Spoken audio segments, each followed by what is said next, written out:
rename your Zoom name according to template, your media first, and then your name. Kami menghimbau para peserta untuk mengubah namanya dengan format bila Anda jurnalis, media, kemudian nama. Okay, alright. Ladies and gentlemen, Bapak Ibu sekalian, let's start our session with singing of Indonesia Raya. But before that, I'd like to extend my warm welcome to all participants and moderator, and also we have distinguished speaker today. Masya Allah, kita kedatangan pembicara yang luar biasa hari ini. Ada 6 orang tokoh yang tanpa dikenalkan pun kita semua sudah mengenal beliau, karena memang karyanya bertebar di mana-mana. Juga moderator kita, Pak Heru S. Baik, let's start with singing of Indonesia Raya.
Thank you. And before we start our session, let us pray to God.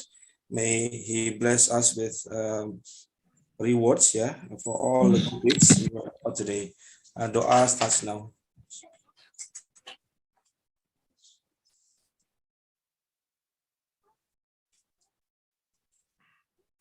Okay, Bapak Ibu, ladies and gentlemen, the topic of today is a book discussion on the gross violation of human rights, the killing of 6 Habib Rizik Syihab guards.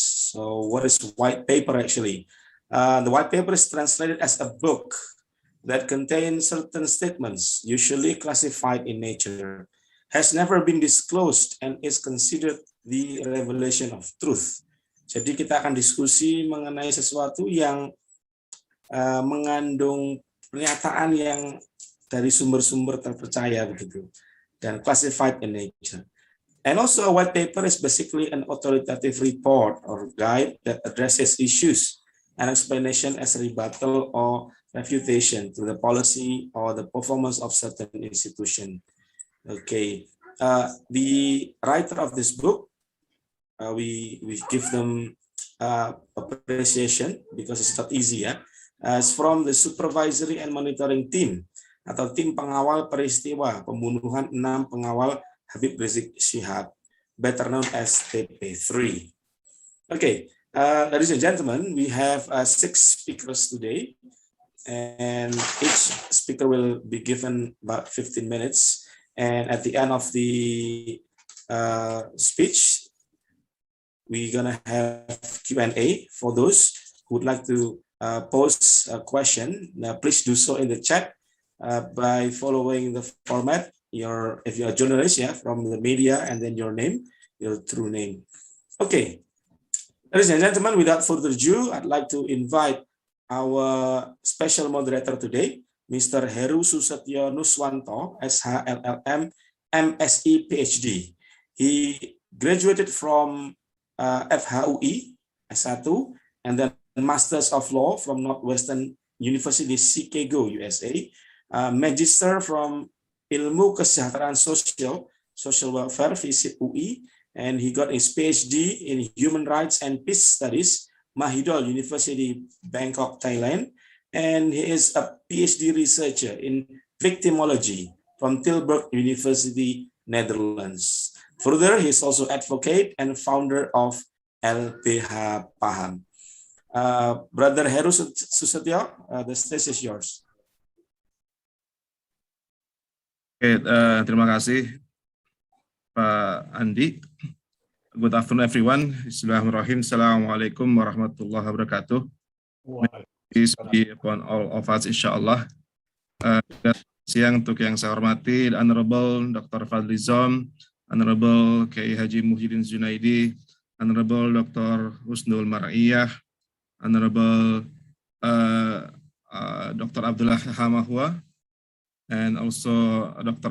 Wirawan Adnan, and also Pak Marwan Batubara. And I also see my colleague from Malaysia, Mr. Azril Muhammad Amin from Center for Human Rights Advocacy, Research and Advocacy from Malaysia, from Kuala Lumpur. Thank you so much for Pak Azril for participate to this webinar. Actually, for today's program, according to, we have heard from Pak Amin, our today's topic will be the TP3 book review or TP3. Tim pengawal. Actually, this group actually would like to disclose, to open the mystery between the killing, the extrajudicial killing, or the unlawful killing of the 6 Habib Rizik Shihab guards, which actually took place in kilometer 50 of Jalan Cikampek, Jalan Tol Cikampek, at kilometer 50 on 7 November 2020. 2020, actually almost 9 months ago, or perhaps 10 months ago, and there is no clear development whether the suspect, apakah tersangkanya sudah diproses atau tidak, karena sudah 10 bulan berlalu, tak kunjung ada berita yang baik, apakah sudah ada tersangka yang kemudian diproses hukum oleh pihak kepolisian, kemudian pihak kejaksaan, di catatan yang sangat serius sampai sekarang. Jadi mengapa lahir buku ini? Karena ada ketidakpuasan, karena ada pertanyaan-pertanyaan yang sangat mendasar. Mengapa sampai sekarang belum tertangkap juga atau belum diproses hukum juga para tersangkanya? Ataukah sudah ada tersangka atau belum pun juga tidak jelas. Sementara pada saat bersamaan, at the same time there are some suffering actually happened to the 6 families of the victims. Inside this book, there are some stories about the family of the victims, about how the victim actually coming from, from the lower class family, but they love the Habib actually unconditionally. That's why they are actually glad to guard Habib Rizik before and during the incident on 7 November 2020. And without further ado, because actually lack of time, we just started at 20 minutes past 2 p.m. and we have only around 2 hours for this webinar or this book launching. So I would like to invite Dr. Marwan Batubara as actually among the initiator, or among the men behind the gun who actually created or initiated this book, buku putih or the white book. After that, I would like to invite Dr. Fadli Zon, and then Dr. Kiai Haji Muhyiddin Junaidi, Dr. Chusnul Mar'iyah, Dr. Abdullah Hehamahua, and also Pak Wirawan Adnan. For Pak Marwan Batubara, the floor is yours for 10 minutes. Pada Pak Marwan dipersilakan untuk berbicara, memberikan kata pengantar, introduction untuk book launching ini, book review. Sebenarnya ini bukan book review yang pertama, sudah ada book review juga di dalam bahasa Indonesia. Sekarang untuk halayak yang lebih luas, international book review actually. Pak Marwan, the floor is yours for 10 minutes. Ya, terima kasih Pak Heru. Assalamualaikum warahmatullahi wabarakatuh. Good afternoon. Alhamdulillahirabbil alamin. Assalatu wassalamu ala asrofil anbiya'i wal mursalin wa ala alihi washabihi ajmain. Saya ingin mengucapkan terima kasih kepada para peserta webinar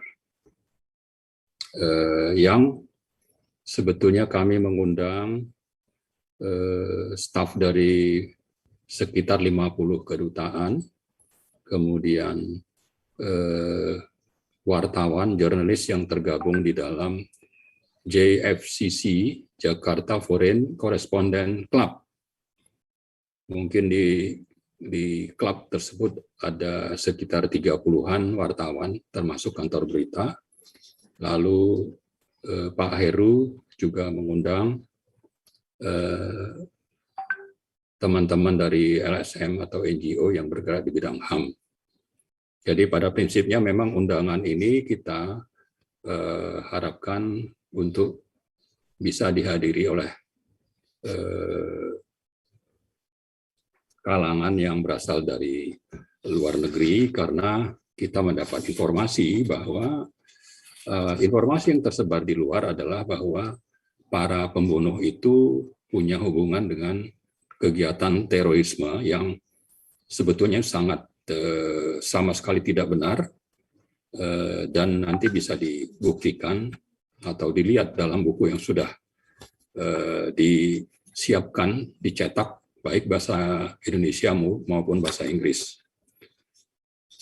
Saya coba sedikit mengantar konten buku ya. This book is composed by supervisory and monitoring team of the murders of 6 Habib Rizik Shihab guards, yang tadi sudah diperkenalkan, better known as TP3. This book is published by Forum Keadilan, copyright by Majalah Forum Keadilan. In the spirit of a book as a white paper, this book laid down facts and critical analysis that strengthen the conviction and stance or belief of TP3 that the murders of the Sikh guards was not committed by the police alone. However, it systematically involved the armed forces and other mysterious state apparatus. This white book reveals many facts and analysis that have never been published by mass media, especially the mainstream media. This book answers the general question about how and who should be responsible for the crime. We believe that the murder of 6 guards is an extraordinary crime that meets the criteria as a crime against humanity. The murder constitutes a crime that qualifies as the gross violation of human rights. The settlement of these grave breaches of human rights must be through the Human Rights Court under the law number 26, year 2000. This book constitutes the response to the challenge extended by President Jokowi, whom we from TP3 meet on 9 March 2021 at the Merdeka Presidential Palace in Jakarta. The challenge was to produce evidence, information, and study results related with the murders of the 6 guards. At the time, Mr. Jokowi also promised to handle this case in a transparent, fair, an acceptable manner. So far, we assess and we believe the government has shown unwilling and unable attitude to resolve the case through the Human Rights Court. This is what we believe. By this, we may consider or assume that the president has shown hypocrisy. It seems he fails to follow his own principles and expression during the meeting. TP3 on 9 March.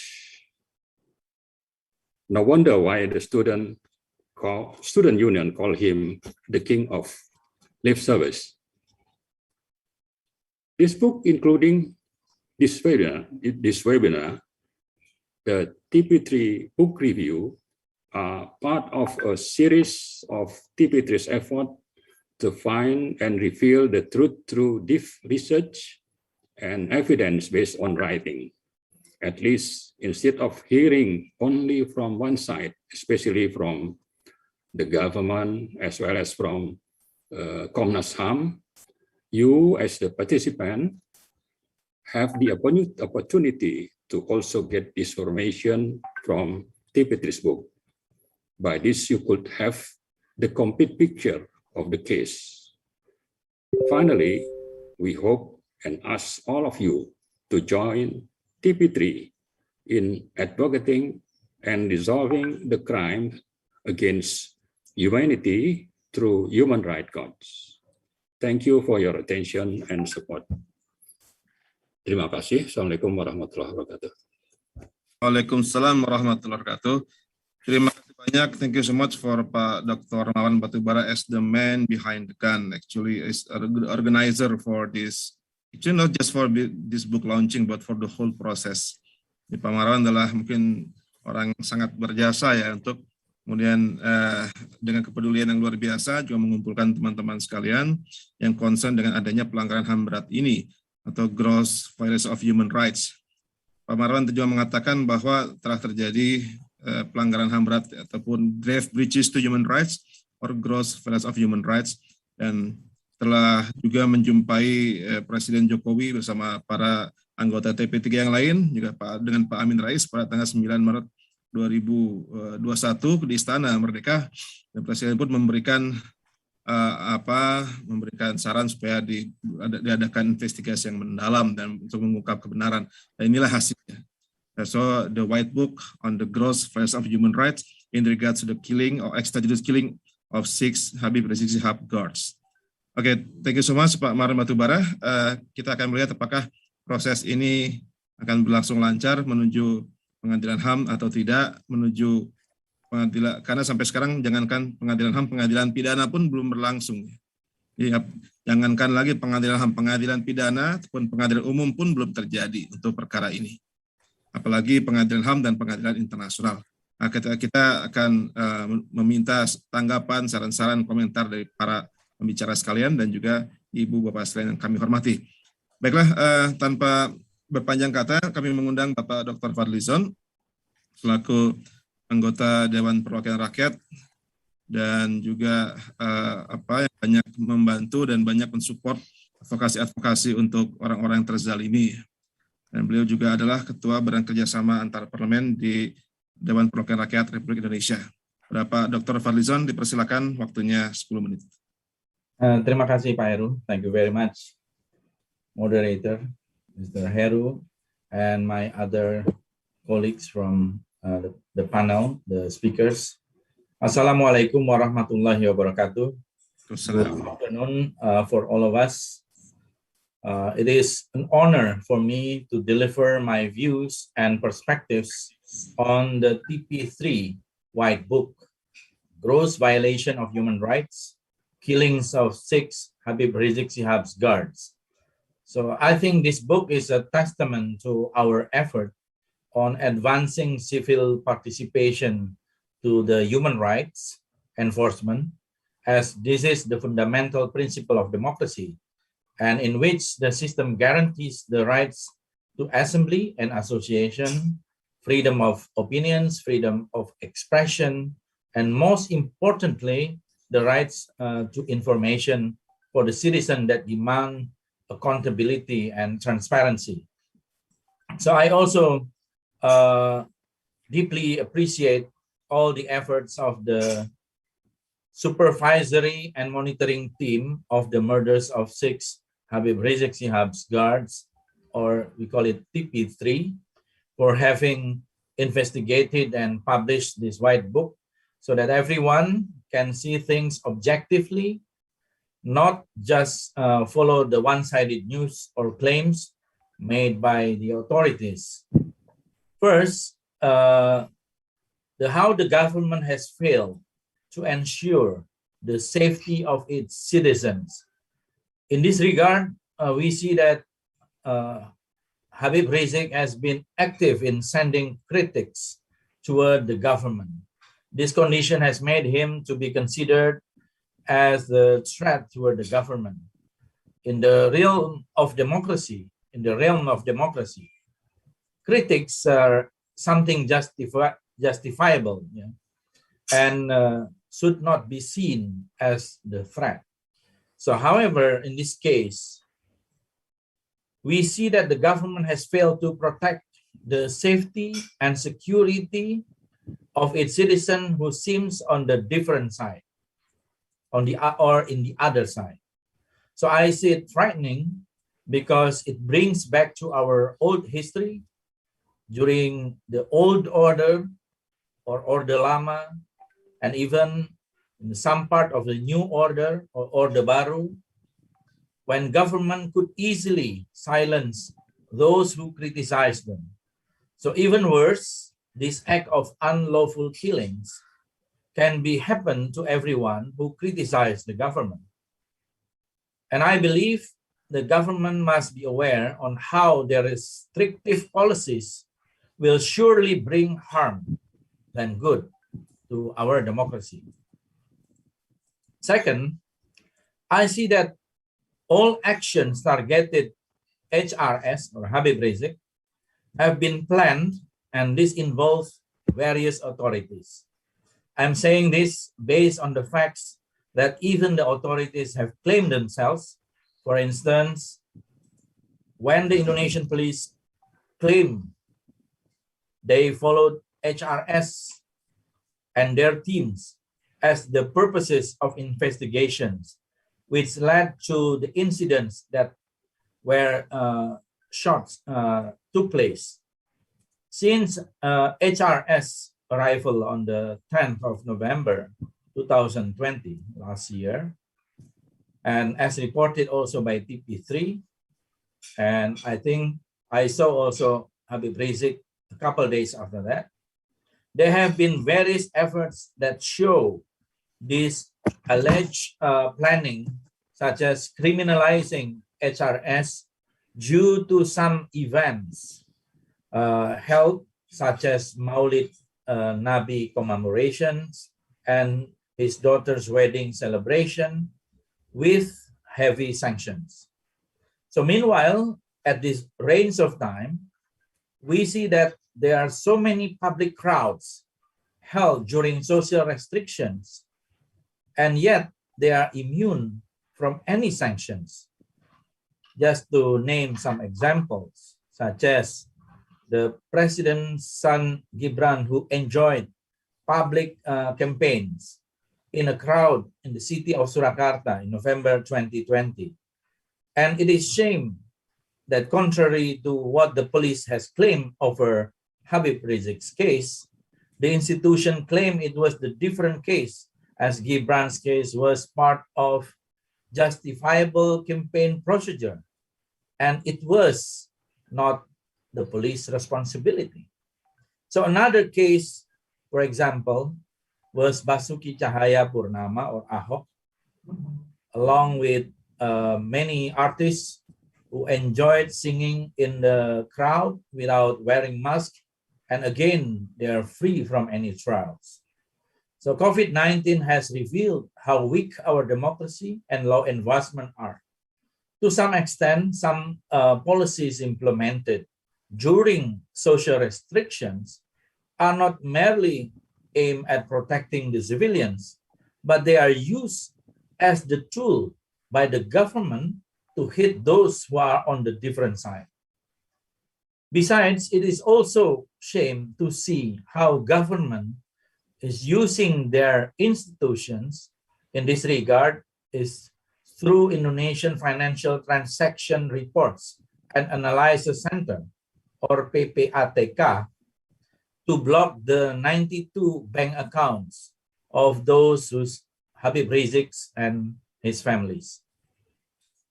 So PPATK claimed that they did this due to the allegations of money laundering that HRS and his families and organization, FBI, have done in accordance with Law Number 9 of 2013 on terrorist financing. In fact, if we take a look on the law itself, blocking the bank account can only be done to any suspected terrorist groups or organizations whose names are on the list of terrorism suspects and terrorist organization, or Daftar Terduga Teroris dan Organisasi Teroris, DTTOT. Are HRS and their families and organizations terrorists? Of course, the government cannot answer this and give public the transparency on the basis of their own sided claim. Intelligence operations are not something new in this country. In HRS case and all allegation addressed to him and his family, I am of the view that the government is exercising their power, especially through the tools of power that they have. Our country has witnessed that Islamic organizations have been on the list of the national intelligence operations. Some media officials such as Tempo have also released the documents of some bin agents captured at Megamendung. On the TP3 White Book, there are also some reports about the evidence that intelligence operation against HRS and his families and organization are real, such as some reports from Kabinda DKI to Kabin and Wakabin on the situation pertaining to HRS arrival, including their analysis that the return of HRS has sparked sympathy and support from the various dakwah groups, in which the situation will potentially lead to the attack to the government policies that are double standard. On the one of the letters addressed to the Kabin, as I read in the TP3 white paper or white book, has also wrongly accused HRS for having intended to impeach the Indonesian national constitution and change it to the Islamic Ummah. This claim is indeed baseless. During the court, HRS consistently answered all questions related to Pancasila by his bold statement that HRS and his organization, FBI, has no intention whatsoever to replace Pancasila to other ideology, because Pancasila itself represents the Islamic teaching and values, and it is the legacy of the Indonesian ulama.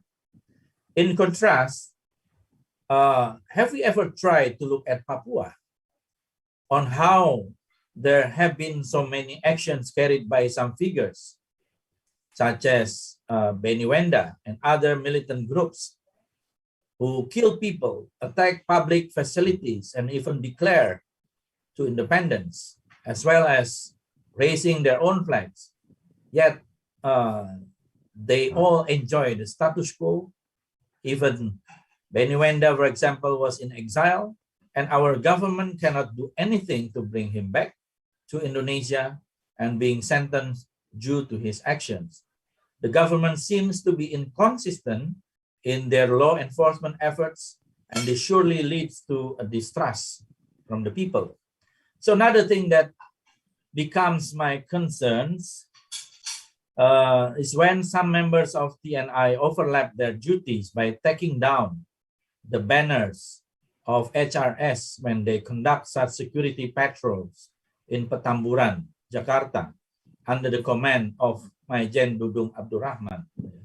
And now he's promoted to be 3-star general. It is also shame to see that he appeared in the press release of the killing of 6 HRS guards, while at the same time, he also urged to dissolve FBI. And in fact, none of these actions are TNI's responsibility. During the press conference, the TNI and Indonesian police always claim that all sharp weapons belong to FBI members. And this goes on and on in all media, so that people are forced to believe in one-sided news in which its validity is often questioned. FBI is not an armed organization, and they never been trained to attack people. Unlike police, who are always armed and be ready to attack at any time. So, as the time goes by, publics seem to forget all of this case. Komnas HAM, or the Human Rights Committee investigation, seems also to be powerless in a way they can ensure justice to be upheld. Their investigation seems also to be in line with the police investigation. If I may say that Komnas HAM's role is not significant, as they cannot portray the both sides' claim, facts, and investigations. And their investigations simply strengthen the police claims. So now, without the rule of law, participation of society, independent courts, transparency, and justice, the promise of human rights may remain just that, a promise unfulfilled. Our government needs to step up its commitment to human rights. Critics should not be interpreted as threat.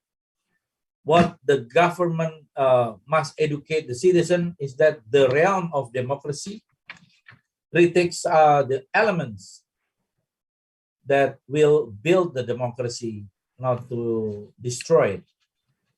Furthermore, at the national level, the efficiency, impartiality, and independence of the judiciary should be guaranteed and respected by all institutions and actors. Public trust and confidence in the judiciary are important for ensuring democracy to be respected by everyone. So I believe that inclusive democratic societies will build stronger communities when all individuals and groups, regardless the ability, gender, or identity, fully participate in human rights enforcement. They contribute to stronger governance for their nation. Terima kasih atas undangannya. Saya ucapkan juga selamat kepada penerbitan buku dalam bahasa Inggris, mudah-mudahan mendapatkan audiens yang lebih besar di dunia internasional. Wassalamualaikum warahmatullahi wabarakatuh.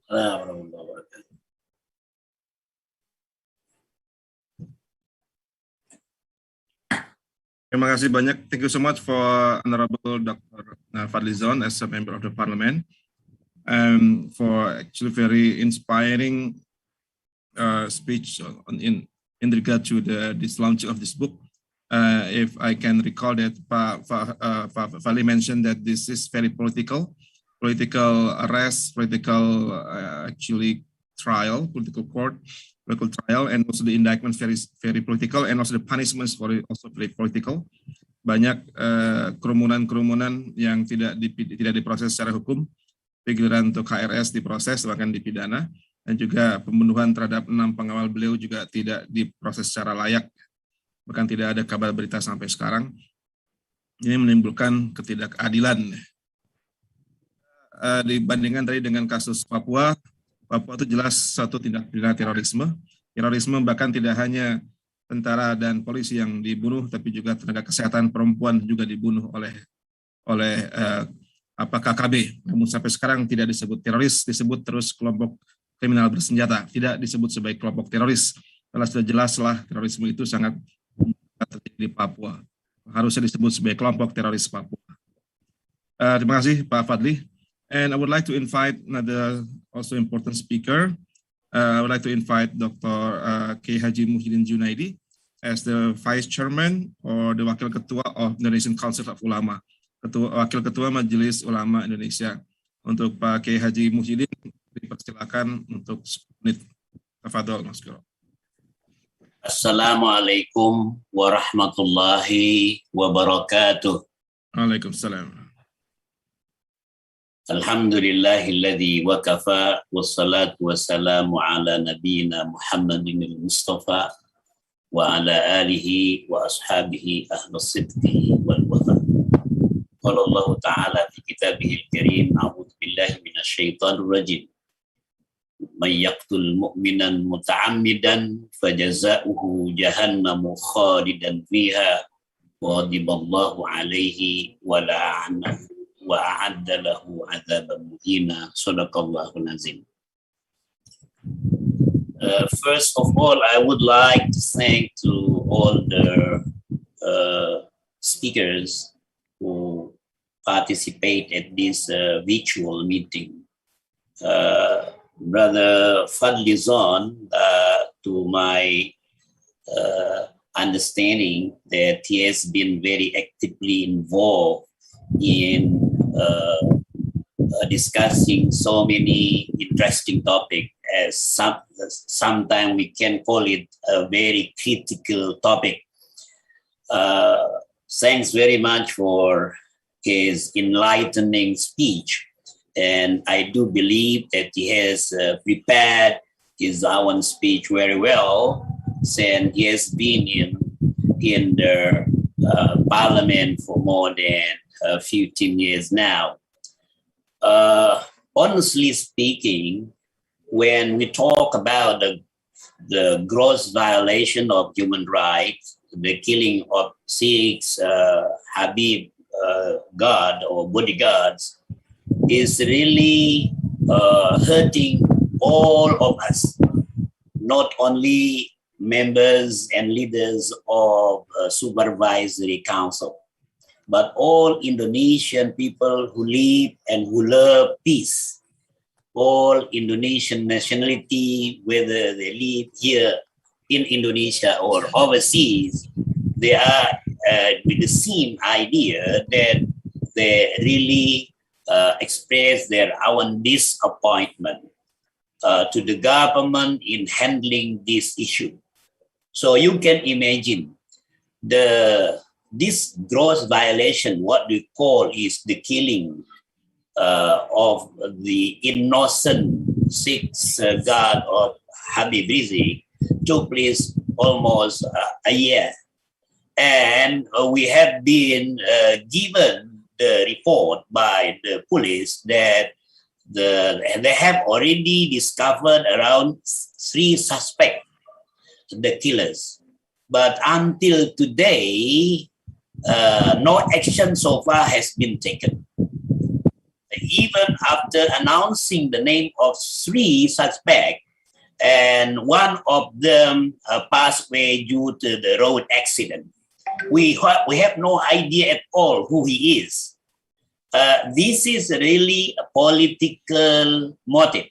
Politically, the killing of the Sikh is politically motivated.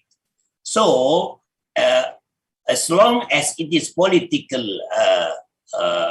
incident, so we don't have any what we call any hope that no matter how good and how active we are in discussing the matter and making lobbies with all elements of society, whether it is representing the Islamic organizations or the government or the parliament members. Yet, it is very hard for us to put more pressure on the government to disclose the real suspect. We, on behalf of the Islamic organization, especially the Indonesian Ulama Council, of course, we have the same opinion with our supervisory council of the TP3. We have already made so many statements, and we have made so many demands, whether it is to the government or to other members of the society. But unfortunately, until today, the police still have no idea on how to answer our demand. And they pretend that as if they know nothing. They always try their best to find out apologistic reason behind this unlawful killing to the innocent guard of Mr. Habib Rizik Sihab. So once you look at from the Islamic point of view, the killing of innocent Muslim is considered from Islamic perspective as the great sin in the sight of Allah subhanahu wa ta'ala. Especially until today, there is no what they call official statement from the government, even the police, telling and explaining about the real motive behind the killing. They are always trying their best to fabricate the issue. They try to cover the issue with so many what they call fabricated issue to the public. This is really a shame on the government. Whereas wherever we are invited to give speech in international forum, we always talk about the norms of democracy, and the real democracy has been practiced in Indonesia. So democracy is compatible to Islam. We always talk about the positive things of our government. We hardly discuss and disclose the negative one. But very unfortunately, domestically, we face so many terror, so many what we call is hoax news.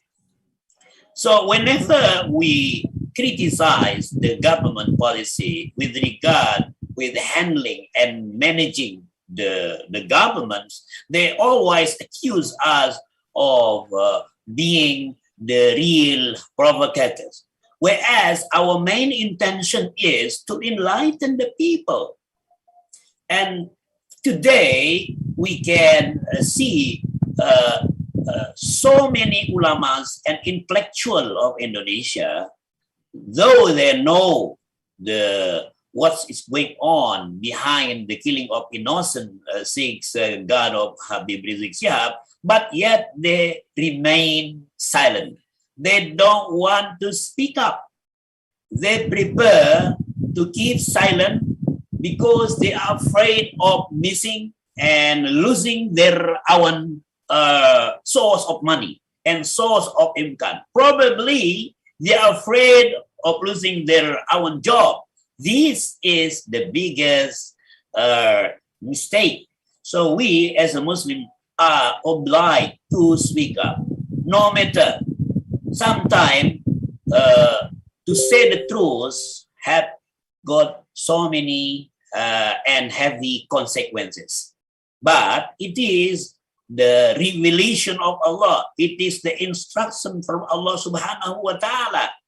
But very unfortunate, so many ulama, so many learned and knowledgeable Muslim in our country, and now they prefer to be the real partner of the government. They just want to be to keep themselves safe. They don't want what they call is now is a safety players. So in this regard, Majlis Ulama Indonesia, Indonesian Ulama Councils, express its own concern about the very slow response from the police. And yet, so many letters, so many demand has been submitted to the police and the government. Until today, we haven't received any official letter, and what we want today is the government announce the name of the suspect behind the killing of 6 innocent Habib Rizik.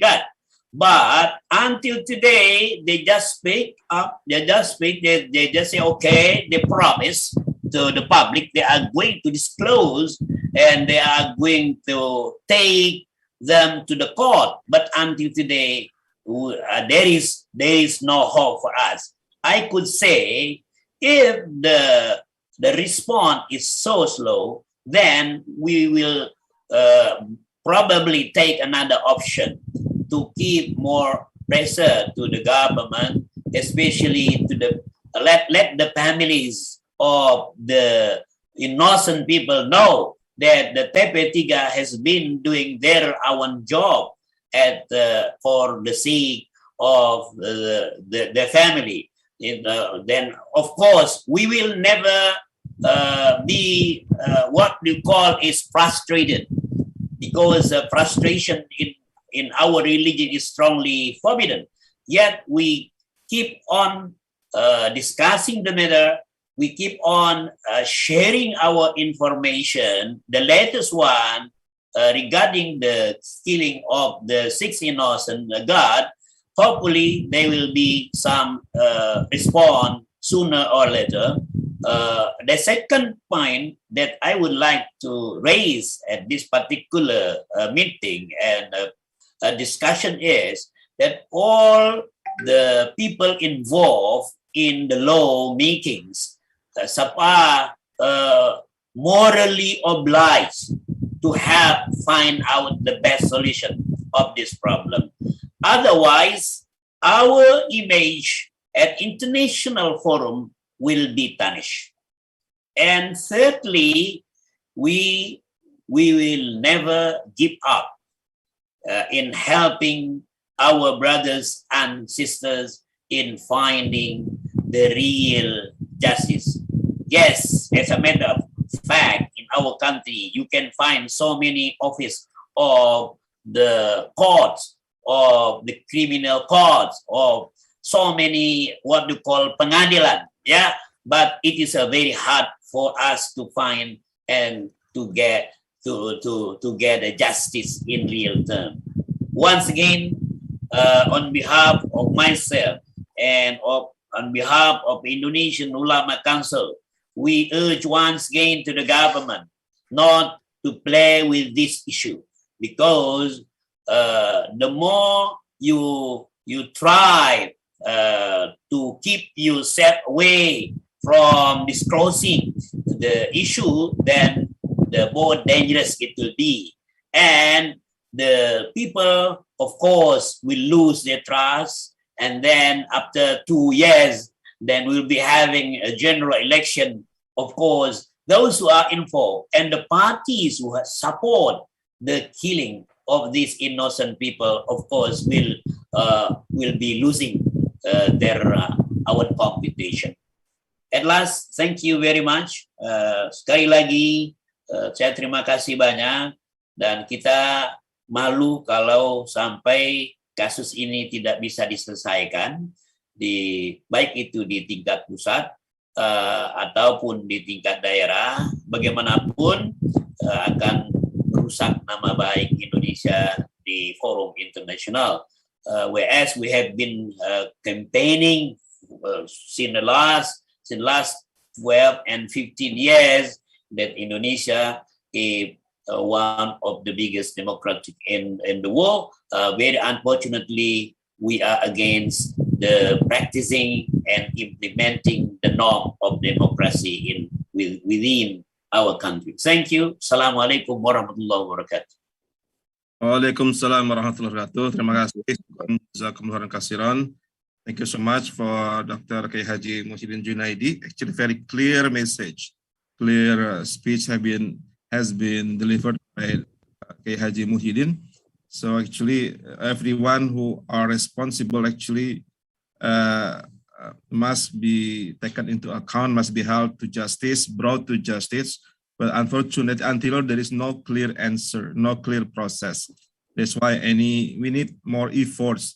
We need to, let's say, to put more pressure to the decision-making process, decision-maker, how to bring those offender to justice. So, actually, a clear message delivered by K. Haji Muhyiddin.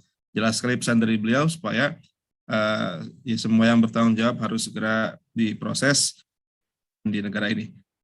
Thank you, terima kasih. Selanjutnya, we will have Ibu Dr. Chusnul Mar'iyah as Associate Professor Faculty of Social and Political Sciences, Universitas Indonesia.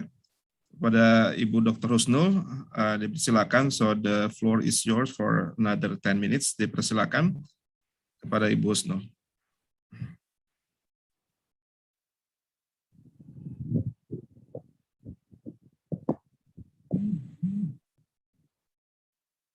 Bismillahirrahmanirrahim. Assalamualaikum warahmatullahi wabarakatuh. Thank you, Pak Dr. Heru Nuswanto as moderator, and for distinguished speakers and all participants. Assalamualaikum warahmatullahi wabarakatuh. The former speaker is already completed the analysis and the response. So I tried to give some very short comment. There is two things that I would like to state it in my talk. The first thing is this book, actually, the translation from the Indonesian version, and this is the English version. Actually, in Indonesian version is more dramatic, because it's a lot of picture. And when you read with all this picture, make you very sad and make you very angry. However, this translation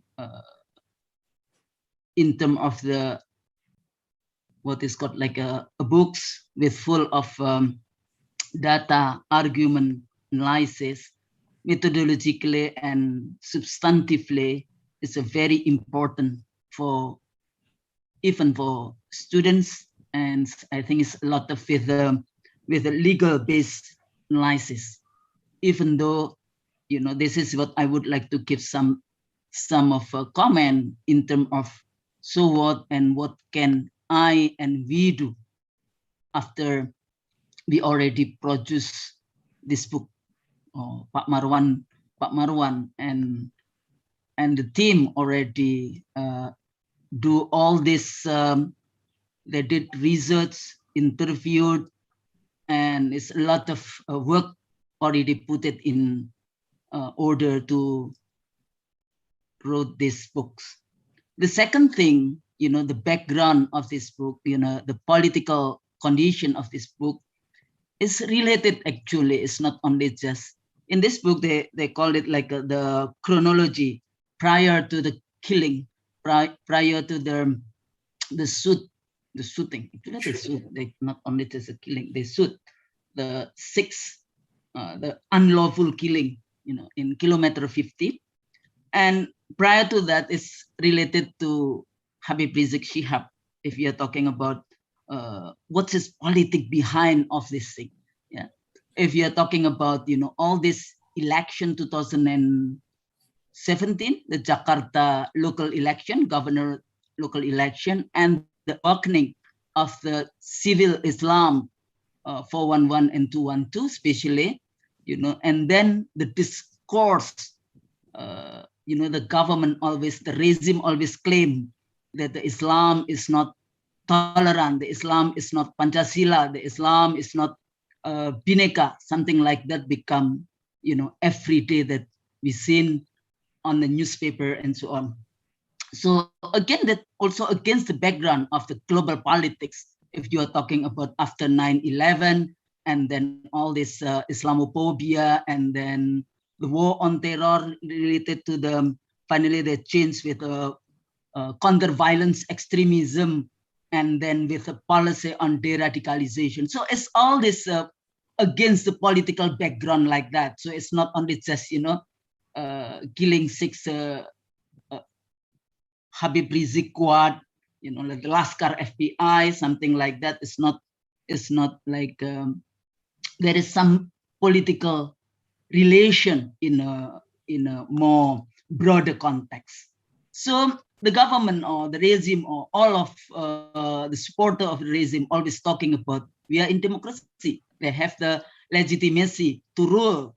But the problem is the legitimacy is not only just because of you won in the election, but post-election, you have to prove about the policy, including, if you are talking about democracy, there is 3, at least there is I always use 3 variable in it, There is a competition, and in the competition, excluding the use of force, don't use military, police, just to what is called to dismiss all this opposition, including the parliamentary opposition and also non-parliamentary opposition. If you're talking about where we put Habib Rizik in the political context, Habib Rizik is a symbol of non-parliamentary opposition in this case. So we are talking about competition with excluding the use of force. We are talking about full participation. So it means that all this group citizens in this country can, they have a right to control the regime, something like that. And the third thing is civil and political liberties, the freedom of expression, freedom to organize. So this is also related because after that, FBI, the Islamic Defendant Front, is already disbanded, something like that, without, legal decision, without from the court legal decision. So this is also a problem if we are talking. This is my question to Pak Marwan afterward. Where are we going after this? Are we going to the legal-based approach, or we are still talking about with a political-based approach, using these issues because this is like a political action? I think we don't trust with a legal-based approach afterward. And what happened with a regime? Use all this, use the apparatus, using the coercion, using the hard power to what is called to dismiss all this opposition. To whoever who against the regime, they put it in jail. So this is also, the political condition that we have after this. Even though, the regime claimed to have legitimacy to the election, and the policies to protect the people is already failed. So if you're talking about, 6 people, but if you're talking about the citizen, the people who were killed, it's not only just 6 HRS Habib Rizik Squad. We have a problem also during 2019 election because more than 700 election workers were died, and we don't know what happened until now, and there is no condolences from the government who won in the election. And then also the tragedy 21 and 21st and 22nd of May 2019 in Bawaslu. There were like 10 people who were shot during that tragedy. So, and also 500 were in detention. So it's a lot of actually from one issues to another issues to another issues. So we have a problem whether our democracy is still on the track or our democracy is already some international scholars stated that democracy in Indonesia is already like regress or in danger. But for myself, I think the democracy is already tends to be the authoritarian now. It's not in democracy. So what can I do and what can we do? You know, we need, you know, if you are talking about why it seems the government is more, or the government or the regime is feel like it seems they're happy. They're happy with all this situation, whether this is part of by design or not by design. You know, if they are happy with all this condition, because why? Interlocking to maintain the power in 2024. You know, for the power struggle in 2024, it seemed that the regime is more protective to the group who are considered to, between quote, non-Muslim, or considered to, between quote, new communism or whatever, rather than to the majority of the people of Indonesia, the Muslim group. So that it seems like that. What's going on with all this situation? You know, the issues of ulama put it in jail, ulama were killed, ustad were killed, and of course there is some ulama who are also pro with the regime. So this is also that we have our problem at this moment. So to conclude with all this situation, if the government, you know, like the government should not produce conflict.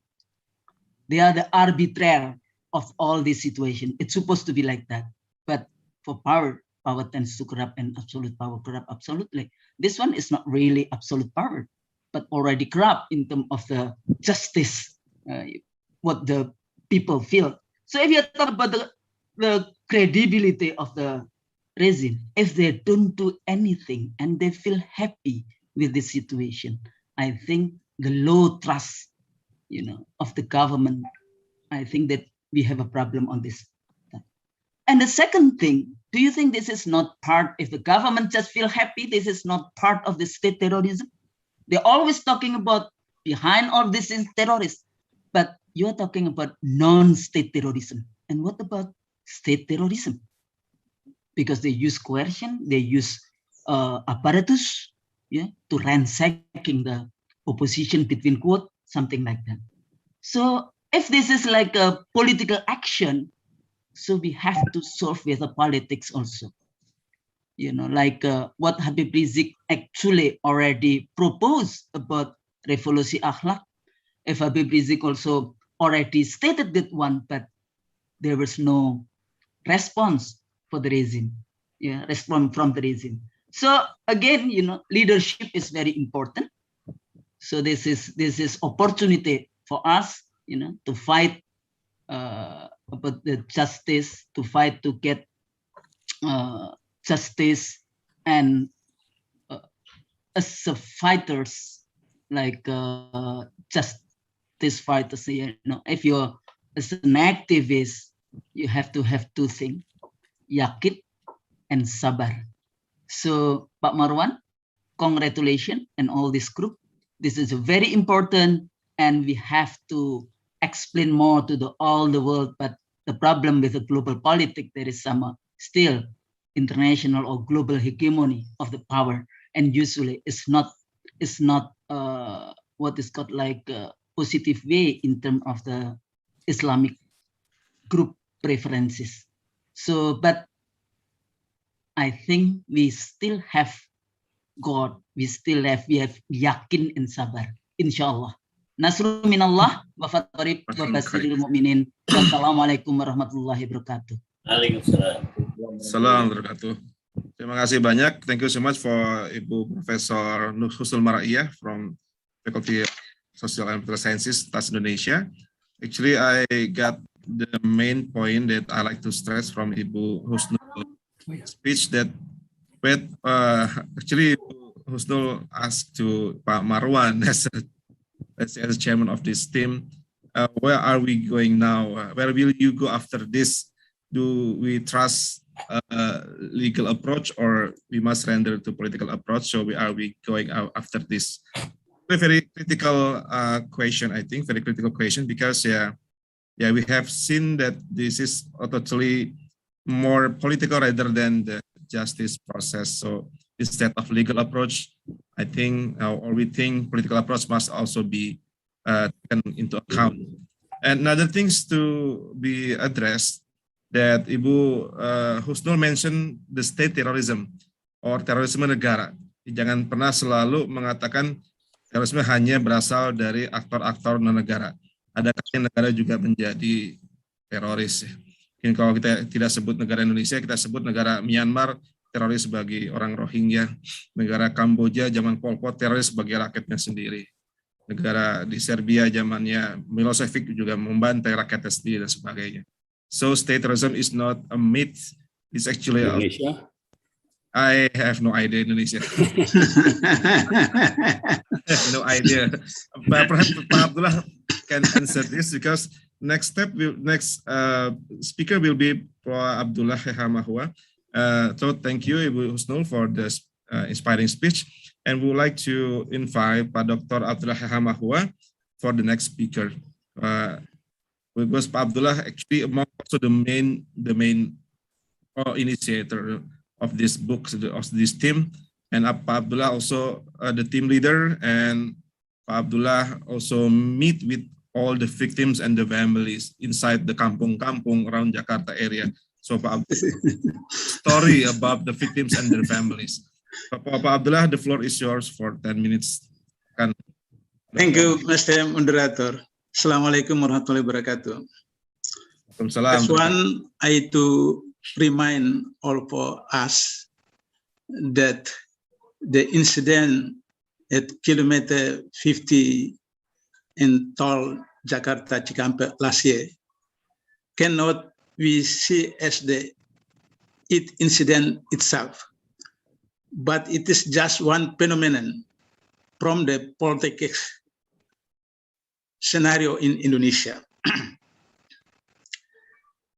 Other side, I will inform you that the murder of 6 HRS guards was a collaboration of rotten politician and black oligarch or businessmen, all of whom supported the Jokowi regime. This is a fact. As Professor Chusnul Mar'iyah talked us just now, that in the 2015, when Jakarta election, theoretically, we must say that Ahok must be win. Why? Because from a financial point of view, Ahok is supported by 9 dragons and other black businessmen in Indonesia. From political perspective, Ahok is supported by the president, all of cabinet, and 95% of political party in Indonesia, including Islamic Party, which we know as PPP, P3. In fact, what happened in 2015, Ahok lost and Anies Baswedan win. Why? Because HRS and 212 peoples go down to the Jakarta masjid, mosque, and musalla, and super active give the campaign.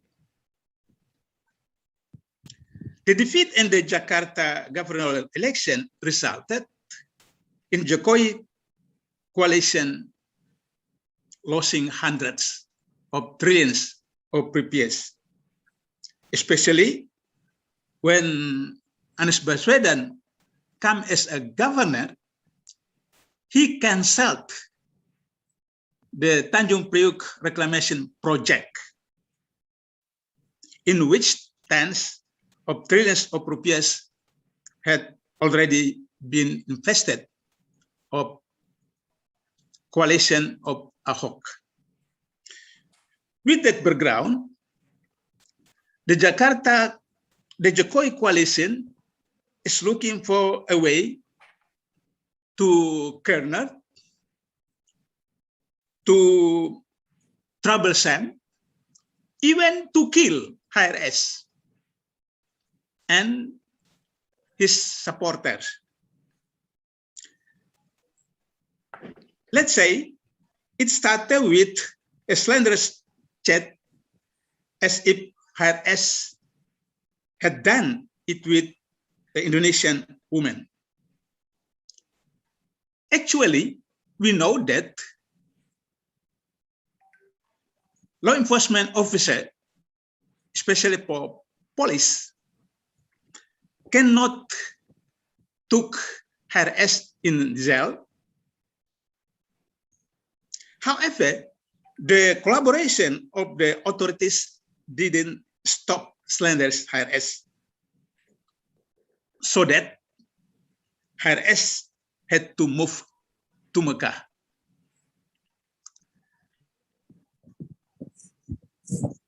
Subsequently, when HRS returned to Jakarta, he was imprisoned on charges of violating health procedure,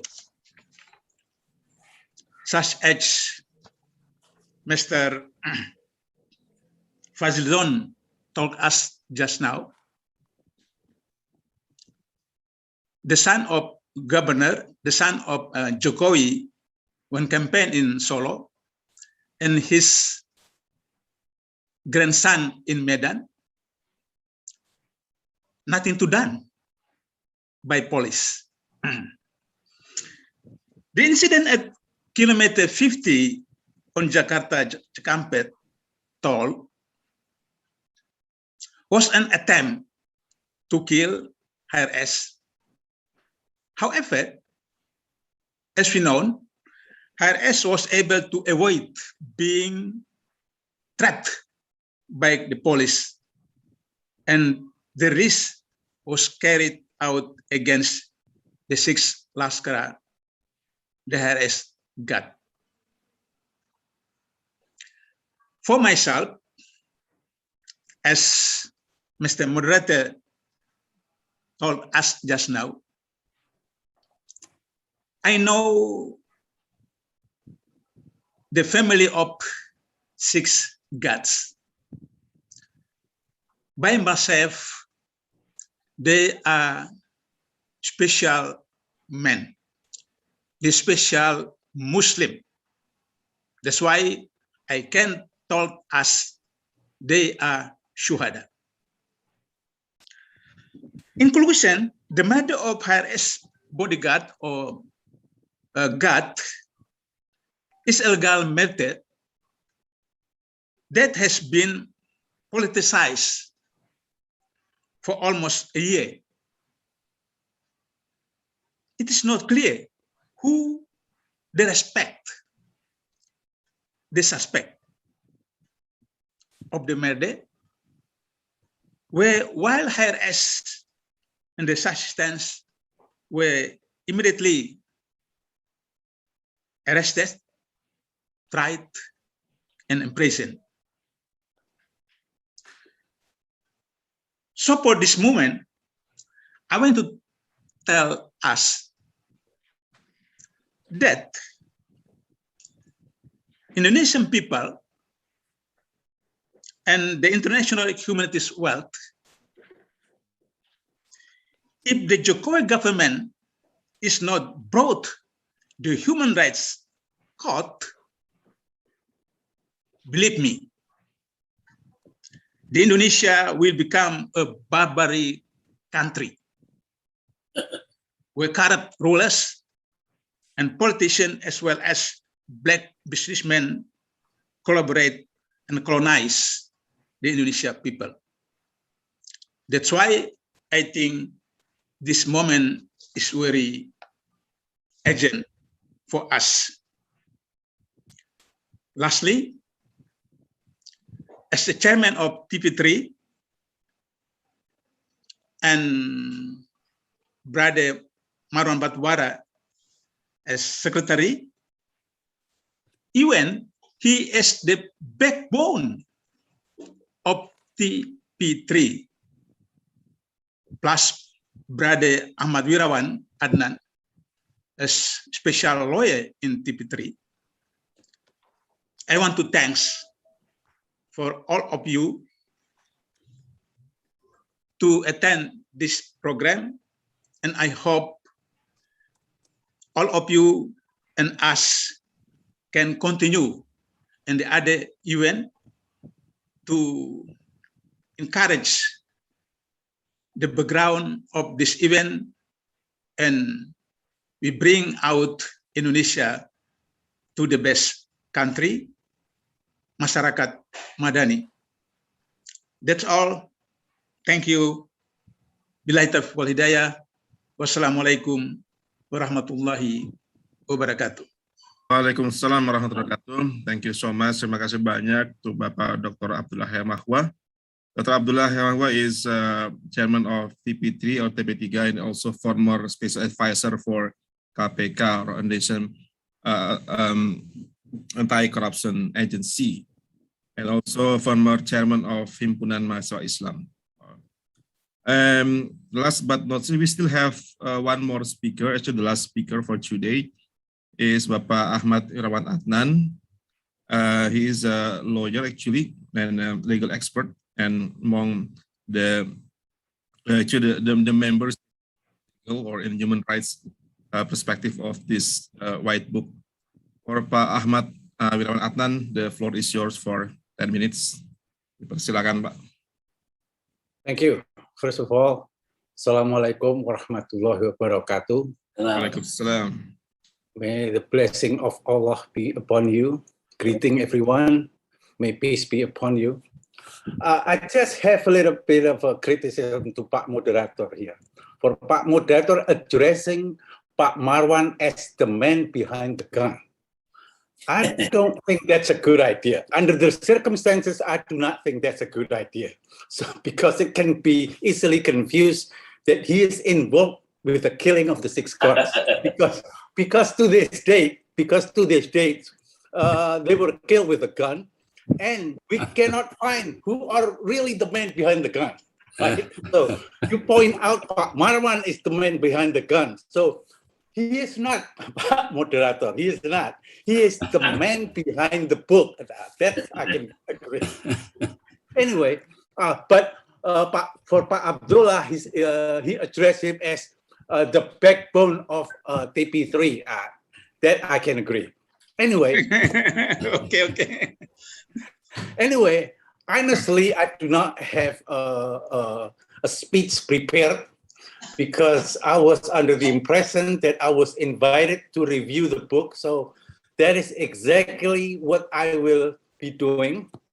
And having read this book, I found that this book is very astonishing. This is what I call a revelation of truth. However, I can't help to notice that reading this book, the English version of this book, I found several, if not many, grammatical errors. I mean, I'm sorry to say, that's what I found.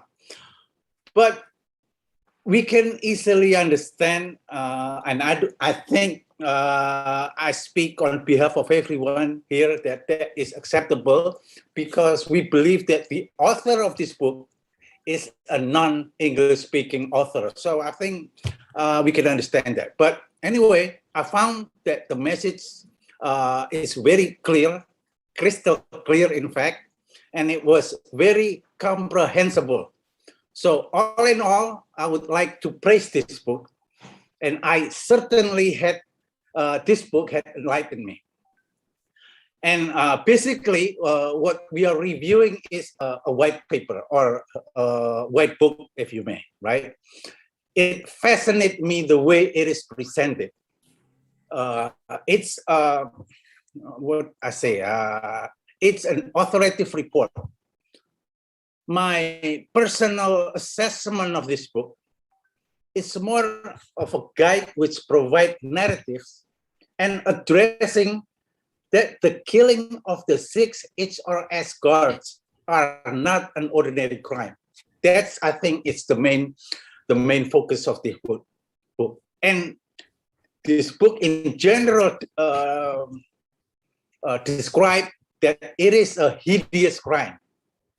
I guess in one simple sentence, I would like to say that reading this book, we will understand that the crime qualify as a crime against humanity. Like most speakers have pointed out that because it qualify as a gross, qualify as a crime against humanity, so it is a gross violation of human rights.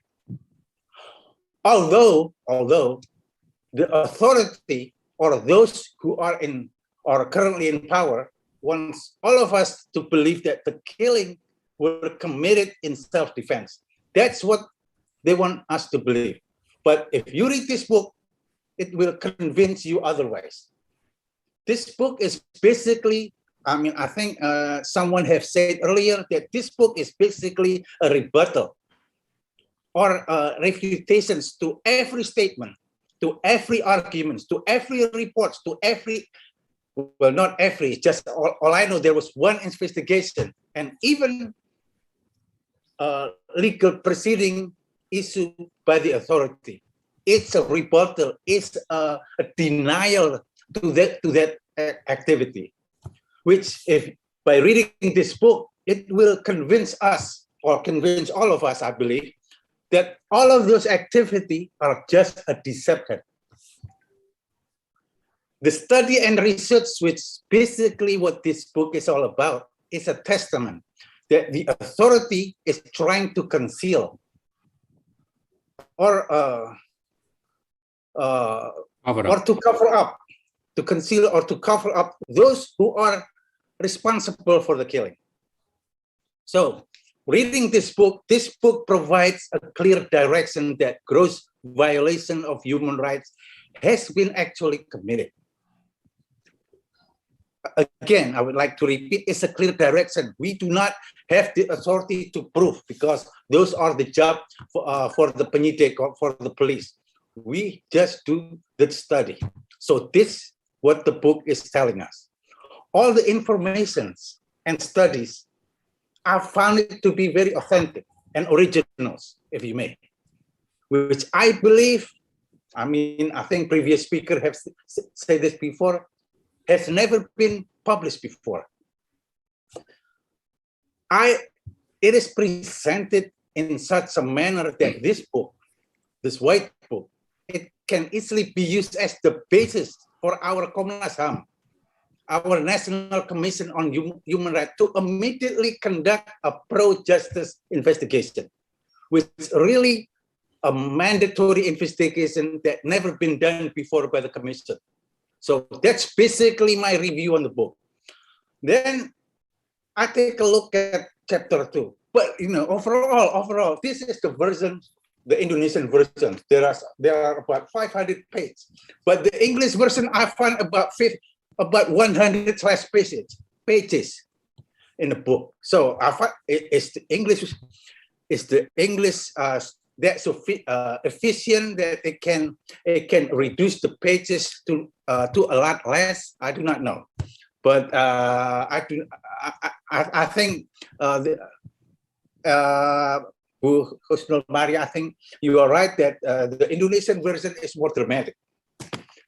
And then you read at chapter 2, it narrates and elaborate the criminal element, what we call the element that the crime is systematic, right? And it further, the chapter 2 elaborate that. And then if you review the chapter 3, it's what do you call comments or annotation. The title is Annotations of Komnas HAM Report. Now, I believe this is interesting. This chapter is interesting. I mean, you should review. If any of you have not reviewed thoroughly, please read chapter 3. This book, the White Book, shows that the report made by Komnas HAM is just a justification of the official statement made by the authority. So they just this book tells us that Komnas HAM is clearly sided with the authority when they should be a body, suatu lembaga, which has to be neutral and impartial, which they do not. The report they call investigation. This what the book suggests that legally is only a monitoring report. So it's not an investigation. This is what I found in the book. So personally, I believe this is deceitful, or at least is an attempt to deceive the public. So no wonder there is misconception in the public eye in general that the Komnas HAM have done their job. I think that is a misconception, when in fact, in their report, it has no merit. And there is no legal foundation of what they're doing. Therefore, what the Komnas HAM has done is not actually an investigation, but merely a monitoring activity. That's all covered in chapter 3. Therefore, regret to have to come up with my thought here that it is deceitful that Komnas HAM uses the title investigative report when legally it's only a monitoring report. Therefore, the monitoring activity carried out by Komnas HAM does not qualify as an investigation. Thus, it does not earn the title pro justicia. Pro justicia itu bahasa Inggrisnya apa ya? Pro justicia, the right. I think it loosely translates the right to enforce law. Pro justicia. Pak Heru, maybe you can help me with the correct translation. Pro justicia, the right to enforce law. I think that's what the best I can come up with. Well, Komnas HAM, in their report, I mean, I see the report. Where's my report? This was the report from Komnas HAM, and I received a copy from the man behind the gun. Not from me. He said that he received it officially, right, Pak Marwan? He said that he received officially from the office of Pak Mahfud. In that report, they did not invoke law number 26 year 2000, but they invoked law number 39 instead, which this book suggests it was intentional. It's intentional. It was deliberate. Why? Why was it intentional? Why do I believe that it was deliberate? So to avoid the path of leading to human rights court. That is what this book suggests. This is the analysis of this book. Now, moving on to chapter 4, we will see the analysis and the legal opinion of this book. Well, basically, it concluded that the killings are systematic, involving not just the police, but state apparatus, mysteriously state apparatus. That's what they did not point out anyone who is a real person or a real institution who is responsible, but the book only described a state apparatus. But it does describe the element that there is an element of command responsibility which require and to qualify to meet the element of systematic. In this chapter 4, it also invoked Article 42 of the law, the law number 26, and confirming that Komnas HAM still need to conduct investigation based on law number 26, 2000. The involvement of Jakarta Territorial Military also was cited by in this chapter, Pagdam Jaya. Their involvement, it was said in the book that they have no legal standing to be present in their activity. So this further indicate that the killing were systematic. The claim that they are in possession of legal weapons, the firearms and sharp weapon, is preposterous. That's what this book is trying to tell us, because there is no proof, no fingerprint was ever found on a weapon. The book confirmed. This book confirmed that it's a fabricated evidence. It's a fabricated physical evidence, and the book also concluded that about the killing, which they claim it was a self-defense. Again, which they claim it was self-defense. The book is telling us that is one big lie, because there was no witness. Only the killer themselves are the witness to this crime. Their testimony, or when they are trying to testify to exonerate themselves. See, this is universally unacceptable for someone who is being accused to be the killer or to be the offender, or testifying against themselves to exonerate themselves. This is universally unacceptable and not recognized as the rule of law. If anything, it is against the law of any country. Even for undemocratic country, they do not practice law that way.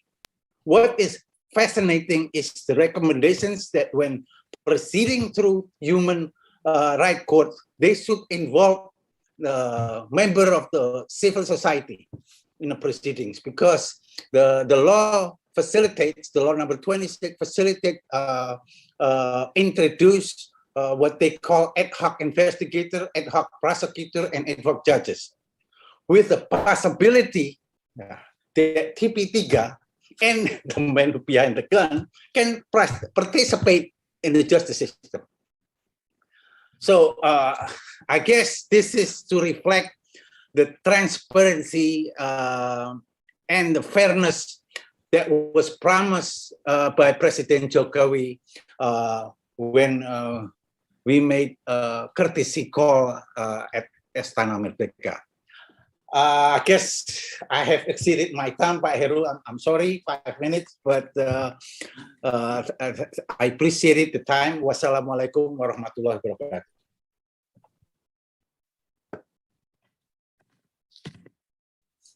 Alhamdulillah, thank you so much, Pak Dr. Ahmad Wirawan Adnan. Actually, very clear message had been delivered by Pak Adnan, and I'd like to emphasize what Pak Adnan mentioned, that the man behind the gun is not clear yet. The man behind the book is quite clear. Yeah, I did some mistake actually. The man behind the book actually is Pak Abdullah Hehamahua, and then actually assisted by Pak Marwan Batubara, Pak Adnan, and other people here. But the man behind the gun is unclear. Actually, the books Pak Adnan mentioned about the chapter 3 told about some facts or some evidences, but so actually quite a clear direction. So he didn't choose the word the evidence, but the clear direction that it can be said as a gross violation of human rights or pelanggaran HAM berat. And Komnas HAM actually must have the duty to conduct the pro-justice or pro-justisia investigation, not just monitoring, not just fact-finding, but pro-justice investigation, because it can be followed with another indictment actually delivered by Kejaksaan or by the prosecutor, and finally brought to Human Rights Court. But of course, this is not easy, because it needs the cooperation and clear intention from Human Rights National Commission or Komnas HAM. And Pak Adnan also mentioned about this book is actually the revelation of truth. The revelation of truth, or how to reveal, mengungkapkan kebenaran, how to reveal the truth to the world about the mystery on 7th of December 2020, with the killing, the extrajudicial killing, not just the killing, but the extrajudicial or unlawful killing to the 6 members of the guard of Habib Rizik Shihab. And then the authority seems to conceal or to cover up this operation, because what he mentioned that the man behind the gun is not clear, even though actually the police or the Komnas actually can, if they can lead the clear investigation. So actually we believe that those who are responsible will be disclosed or will be unboxed. But unfortunately, until now, there is no clear intention about how to bring the responsible people to justice.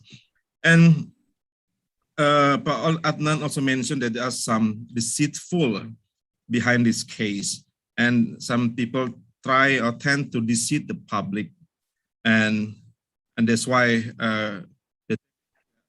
would like to present or to provide this book as a revelation of the truth, so people may read, people may understand, and people will about how or what happened behind the case or behind this. We don't say this as an accident, but because accident is different with a gross violation of human rights. Incident is just a kecelakaan or just musibah, but this is not just musibah. This is just kejahatan, HAM berat, or grave breaches to human rights. Okay, everyone, Ibu Bapak sekalian yang saya hormati, we still have around, let's say, 15 minutes for respond, question, and answer from the floor. I like to, Pak Andi, the MC mentioned that the participant, you can post your question through the chat. Is there place the question or comment? Please feel free. You still have 15 minutes. From Suud Amira Al-Hamid. The killing of civilians at kilometer 50 is an extraordinary human rights violation, but why does the government seem to not care about the tragedy proven by the slow hand case? Pembunuhan yang terjadi pada kilometer 50 adalah suatu pelanggaran HAM yang berat, namun mengapa pemerintah seperti tidak begitu peduli tentang tragedi tersebut dan malah cenderung melambatkan penanganan kasus ini? Is anybody would like to answer this question? Perhaps Pak Adnan or Pak Marwan or Pak Abdullah or everyone, feel free. Pak Dr. K. Muhyiddin or Dr. Chusnul Mar'iyah. I think better Mr. Ahmad Wirawan Adnan. Yeah, please, Pak Adnan, you may reply to this question. Well, I guess the response, if you read this book thoroughly, I guess my response is why? Well, because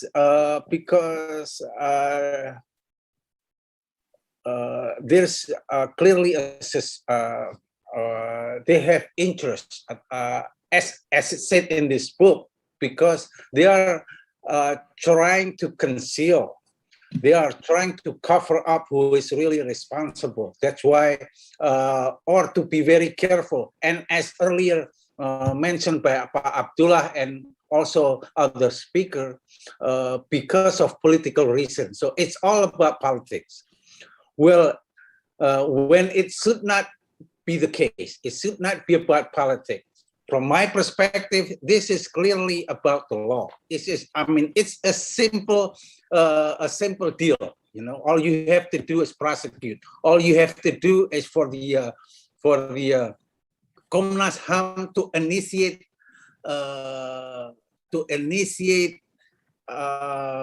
investigation based on law number 26.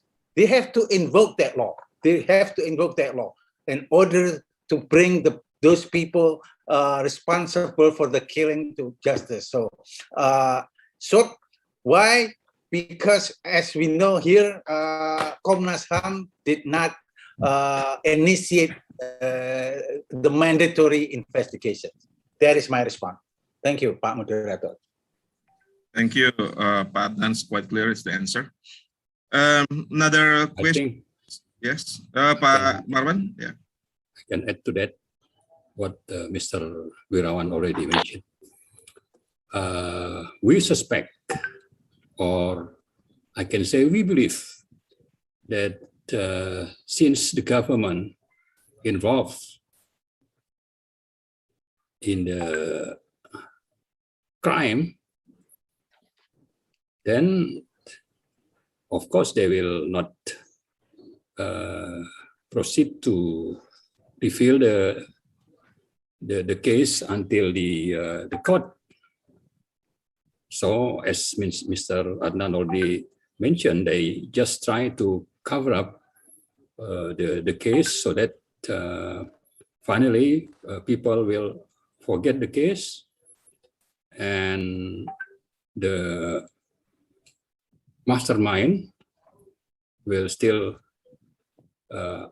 alive and will do another political agenda, especially if we are talking about they call it Islamist or they call it radical, but actually we believe that this is the intention of the government, not to reveal the case, and that's why I already mentioned why we call the president is hypocrite. Yeah, because he just mentioned this, but actually what he means is the other way around. Thank you. Thank you, Pak Marwan Batubara. Is there any other comments or questions? Please feel free to raise your hand or type or write to the chat. Silakan bagi Ibu Pak yang ingin bertanya bisa bisa mengacungkan tangan melalui emoticon pun reaction di bagian bawah Zoom atau langsung melalui diketik di bagian chat.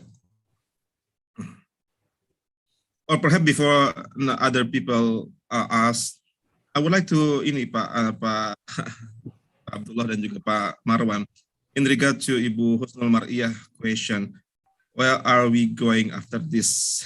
Mau kemana setelah ini? Where are we going? Perhaps Pak Abdullah or Pak Marwan bisa menjawab, where are we going after this? Mau kemana setelah ini? Instead of legal action, is there another political approach, let's say? The first one, we try to socialize this book either in Indonesian people or international people, especially for whom they concern about the human rights. The second one, you know that this problem is a political mission to cover by the law approaching.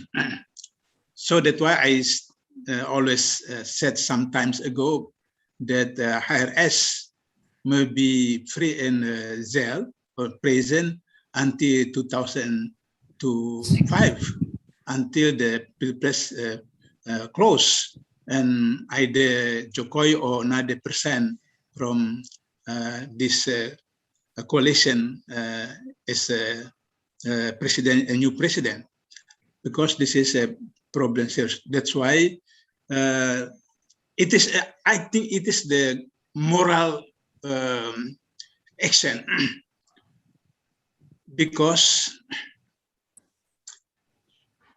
sometimes I think either the many iblis in the Indonesia or they trust people, the true people, not speak, not talk to the either another people or the government. So that's why if we refer to Ibrahim case, I think The first one, we just try to give our commitment for Indonesian people, to human rights people, and let's for the people how they result their position in the political position or the economic position or the human rights position or the other position. Just I conclude that we just try socialize this book. After that, we give for or let for people try through this moment. I think like that. Maybe Kiai Muhyiddin. Thank you, Abdullah. From my point of view, that the struggle is not yet over. So we must uphold our principle of istiqamah. That now we have to disseminate information to the international community and our Indonesian community that we don't trust anymore with the government. So with that, a very clear point. So there is no negotiation.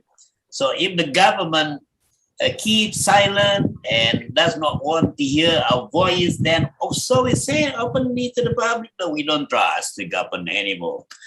So 2024 is very close. So inshallah, in the future, we don't know who is going to be the winner in the coming general election. Thank you. Okay, thank you so much, Pak Dr. Abdullah Hehamahua dan I want to add a little bit. Yes, please. Yeah, actually, we have identified and discussed what to do next. Before, yeah, already identify and discuss. But we, I think, before that, need to consolidate, because it is talking about work, maybe money, maybe time.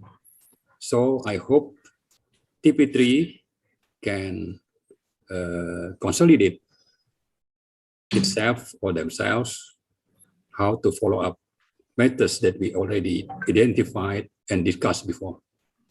Thank you.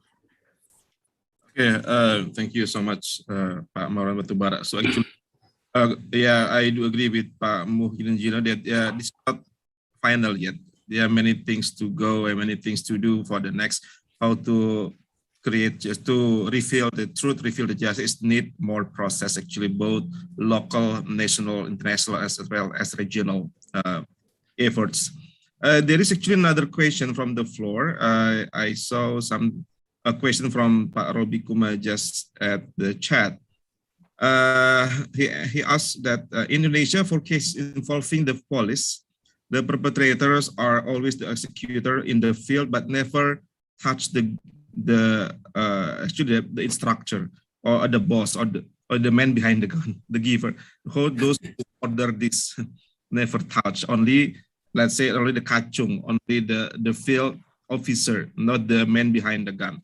And specifically for this case, how do you get those who give orders to be prosecuted, so that this can be an example and improve the bad image of law enforcement in Indonesia? Actually, very good question. How do you get those who give orders to be prosecuted? And actually, this is not the job of us. Actually, the job of the legal apparatus, right, from aparat penegak hukum. But I believe that TP3 have assisted the aparatur penegak hukum how to find those who are responsible or all vendors or the violators. But I will let the TP3 to answer this question. Perhaps Pak Adnan or other. I can take this question. Yeah, please. If you read the last chapter of this book, there is recommendations. Okay, one of the recommendations, and I think it's the only recommendations provided, and it's narrated in a book. It is clearly suggested or recommended that Komnas HAM, to bring those responsible to justice, Komnas HAM should initiate, and we all as a member of the society should encourage Komnas HAM to initiate the mandatory investigations invoking law number 26 year 2000, not law number 39. If they do that, we will get closer to justice. That's what this book suggests. Thank you. Yeah, actually quite a clear answer from Pak Adnan that actually the bola or the ball is in Komnas HAM. And Komnas is under the president actually, because they have the responsibility, they have the rights to find the truth, to create a fact-finding team and to investigate according to the law number 26 2000, or to create let's say tim penyidik pelanggaran HAM berat. Penyidik pelanggaran HAM berat is belong to Komnas HAM. So this book suggests that the government or the president must order, give instruction to Komnas HAM to create this kind of investigation in order to reveal the truth and the justice, and then brought the evidences to the prosecutor and the officer, create and or follow it up by send the evidence to Human Rights Court or Pengadilan HAM. Thank you, Pak Adnan. Any other answer from the floor, from the speaker, or question from the floor? We still have 10 minutes left until 6:15. Sorry, 4:15.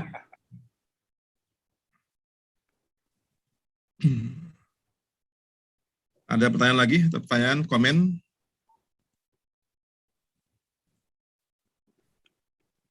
Silakan.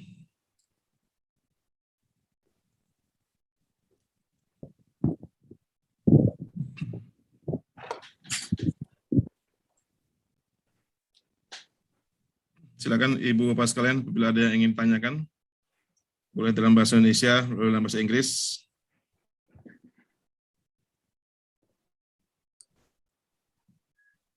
Masih ada tambahan dari para pembicara? Oh, saya juga ada Pak Budi Bawadi. Pak Budi barangkali dari pelajar doktoral di UIK Bogor. Ada yang mau ditanyakan barangkali?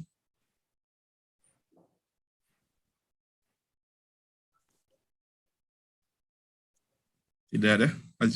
Silakan Pak Budi, masih di mute Pak Budi. Well, yeah, please Pak Budi.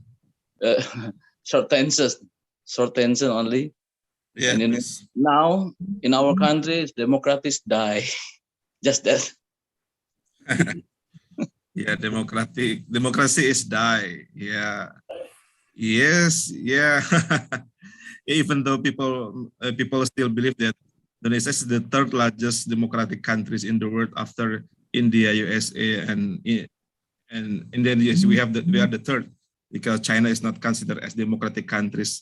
But yes, democratic is die. It's not just for this case, because what Ibu Chusnul Mar'iyah mentioned, that too many political indictment, political stigma, those who are addressed called as radical or terrorist, actually it's not really radical, not really a terrorist, but because they come from different group of people or political opponents. So like today is 1 Oktober every year, actually before during Orde Baru, or we celebrate this as the Hari Kesaktian Pancasila, and yesterday we celebrate as Hari G30 PKI. And I still remember when I was a child, when I was in SD and elementary school or junior high school, I always come with my friends, go to the theater to watch the movie Pemberontakan G30, but not any longer. There is so the peringatan Hari Kesaktian Pancasila is not really sacred any longer, and so I'm worried that people will gradually forget about 1 October or with 13th of September. And on the other hand, the term radical or the label of radical or terrorists actually addressed to specific people who are actually not really terrorists, but not really extremists, but because they're different or they always critique to the current government or the current regime. Oh, Ibu Husnul, perhaps do you have any other words for this? May I ask some? Yeah, just Silakan Bu Husnul. yeah, I Heru. think the problem is because Indonesia is the third biggest, we call it, after 2004 election, Indonesia is the third biggest democratic country in the world. However, the problem with Indonesia is we are considered as the most populous Muslim country in the world. After the Glasnost and Perestroika, after the what is called post-Cold War, then Islam become the opponent, and then we have if you are talking about the Washington foreign policy, and this is part of all this, what I call it, the hegemony of liberalism and so on and so forth. So the contestation on that, then one of them is like considered to have a leader who can just become like a puppet leader in this issue. So that's why the discourse that we have, unfortunately, HRS, Habib Rizik, is considered as the symbol, is a very strong symbol of Islamism or civil Islam. So that's why it's not really this is the difficulties that we have. In one sense, you are not allowed to include what is called religion in politics, but actually in political science, we just call it as preference politics. It's not political identity that's considered by the regime. So that's why actually it's just afraid of the power behind the Habib Rizik, because I think Islam has a very strong, I think Pak Muhyiddin can answer from MUI, because we have jihad. If there is just injustices, Islam become the value.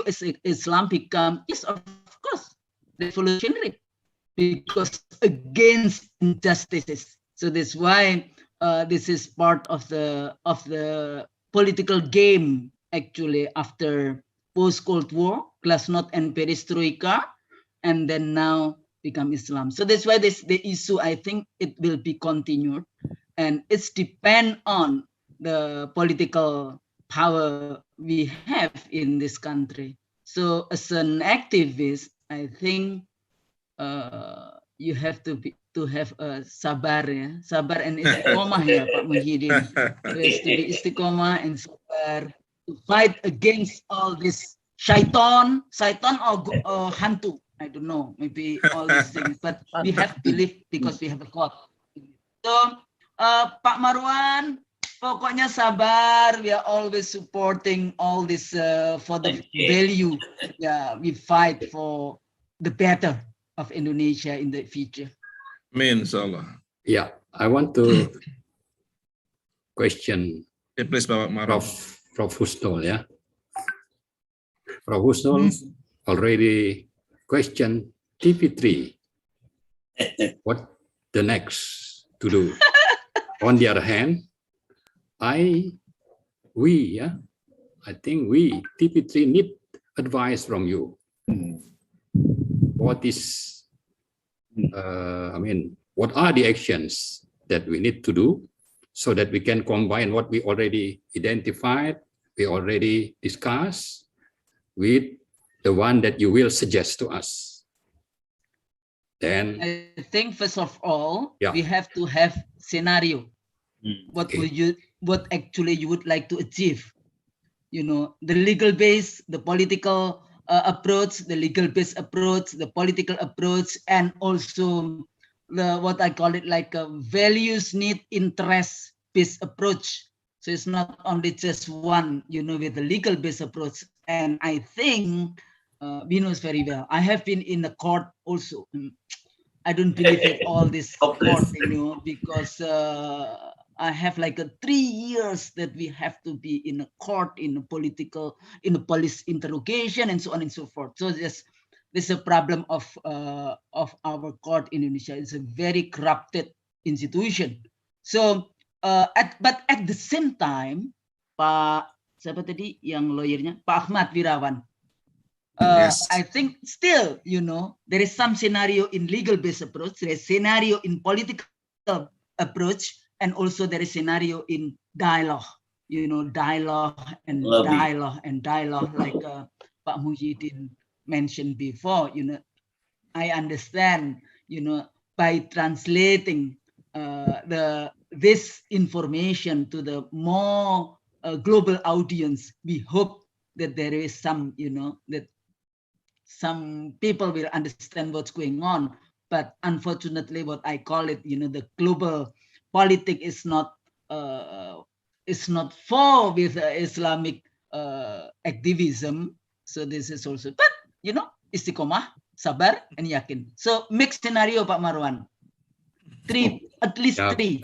And also I forgot, because actually when I give a talk during the Indonesian version, I also mentioned about the women perspective. So what's a women perspective? It's a dialogue with a non-violence, and also the ideas to bring the mother of the sixth guard, of the sixth Laskar FPI. It's also very important issues, because what happened if the young boys actually your own child? So it's just bring all this emotion and with non-violence activism, I think is really, really important for next. So make a scenario.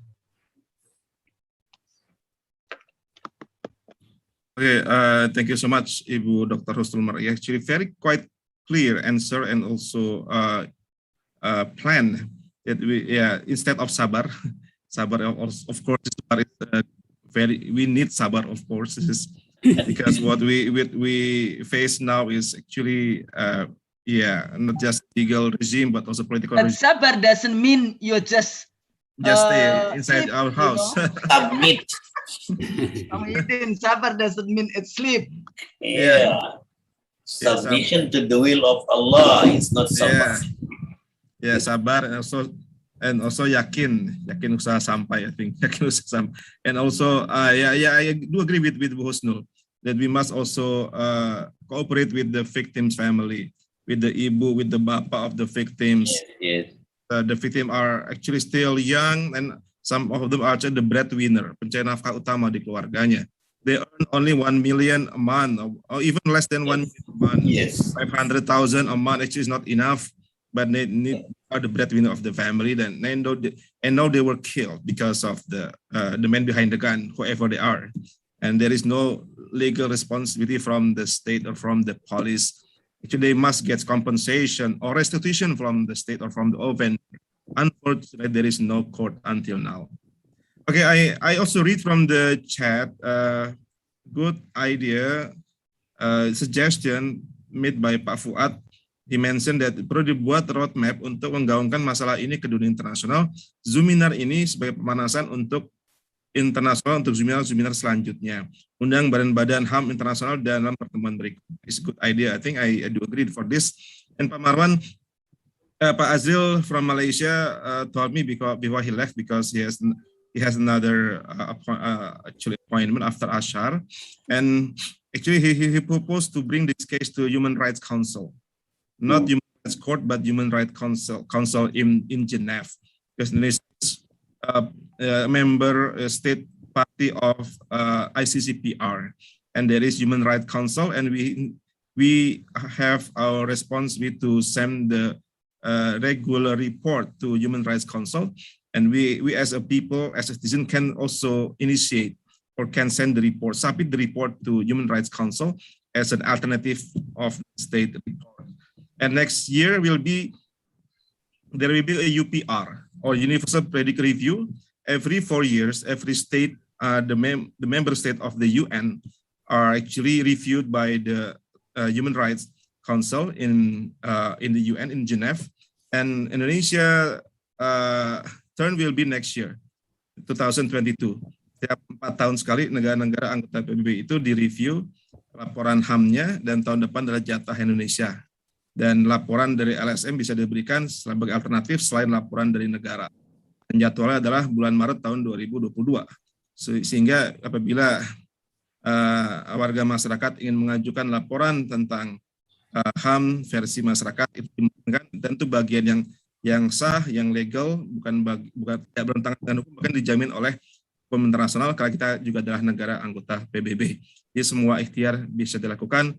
Legal approach, political approach, or social approach, everything actually is possible. So instead of yakin and sabar, but also the strong effort, politically and also socially. Thank you so much.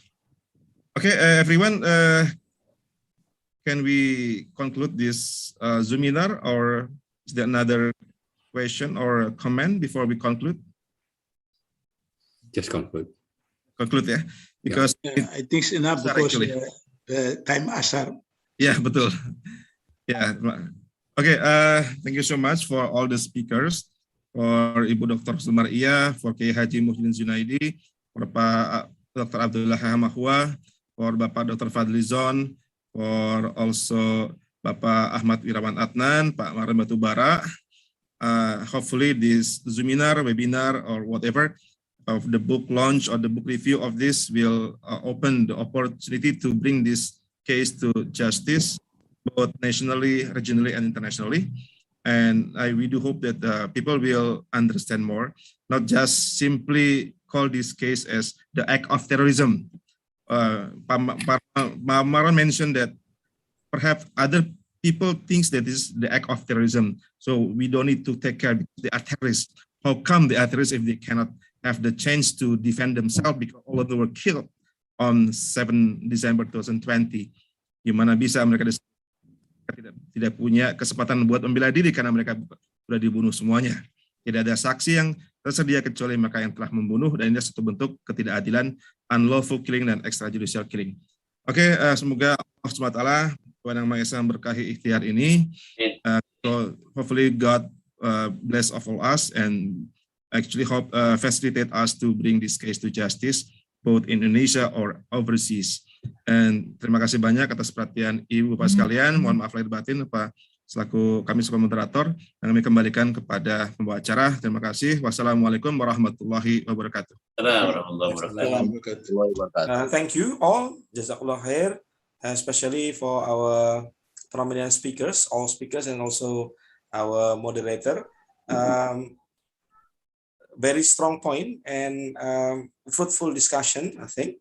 Hopefully, what we call it, the jihad, the effort to reveal the adil, the justice continue on. So this is not a sprint, this is a marathon, I think. Thank you all, and thank you all. Should we have for the session? Yeah, why not? Okay. Please, camera on, please.